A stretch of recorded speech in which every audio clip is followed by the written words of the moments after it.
Hello again guys, as you may have seen today my review of the Nvidia Shield TV went up over on the XDA channel. Well, one of the things that I was really disappointed with about the Shield TV, at least my experience with it, was I didn't get the opportunity to test out 4K content running on it. Because this is one of the first set-top boxes that will natively do 4K content, and it's supposed to just tear through it, no questions asked. So I was browsing around on Slick Deals earlier, as you do, and I happened upon the Seiki 42-inch 4K TV for $300 from HH Greg. So I thought I'd go ahead and open it up for you on camera, show you what comes in the box, set it up for you and everything.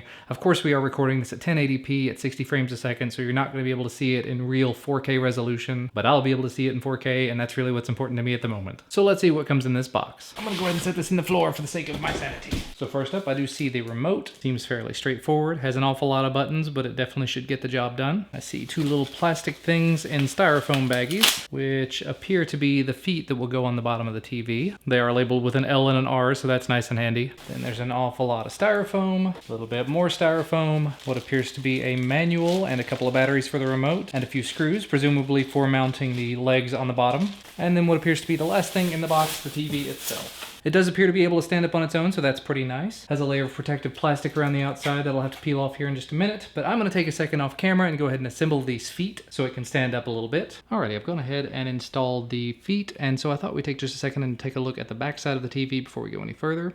Here on this back on the side, you see a headphone port, you see a USB port, the first HDMI port, an optical in.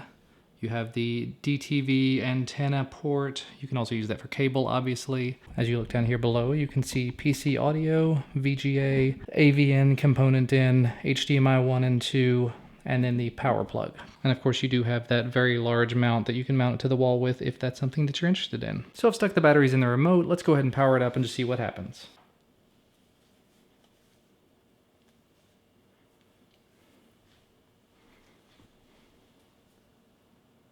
So it's time to go through the setup wizard. It says select language. We're going to select English. Time zone, I'm in Eastern time zone. Home mode, sure, we're going to go into home mode because we're not in retail. Click here to connect a Blu-ray, a game system, or to scan. I don't actually have any sort of cable service or anything. I do have a game system though. I've got the Shield TV, so I'm going to go ahead and hook that up and we should be good to go. There we go. So at this point we are doing the boot up sequence for the Nvidia Shield TV. I'll probably have to go through and make some changes to the settings to make sure it is running at 4K. While I'm doing this, let me just look through the menu and see if there's any options or anything in here. You've got different picture modes you can set.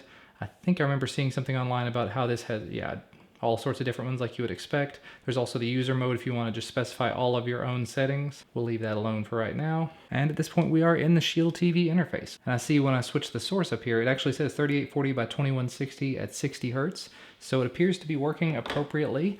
I guess the next thing is to just try out a game on it and see how it works. So I'll load up Cube. This is one of the new natively running games that Nvidia's put out in conjunction with the original developer, specifically for the Shield TV. Sorry for the weird lighting. I've got my two softbox lights on. You can kind of see them in the TV there, but so far the picture looks quite nice to me. Made for Nvidia Tegra. I do have a couple of fingerprints on there, but that's no big deal. A little bit of a scratch on the bezel here, but it's nothing major. I'm gonna go ahead and take this little energy sticker off. And it appears that the IR receiver is somewhere over on this right-hand side of the TV. All right, so let's go ahead and hit continue. For some reason it didn't want to log in, but there we go. Go ahead and turn this down. It's a little loud right now.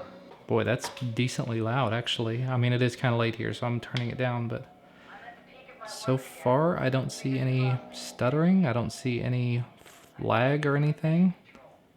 When I spin around, I don't know if it's the Shield at this point or me, but see if you can see that when I hit the stick, it does have a little bit of lag to that. It might just be the Shield TV, it might just be the game. I'll have to try a different game and see. We'll give Half-Life 2 Episode 2 a try. Alright, let's see how this looks. There's definitely a bit of lag to that. I mean, that's a significant amount of lag. I think it's still decently playable, but... And again, it's really hard to tell if it's the Shield or the TV or what. But just so you can see,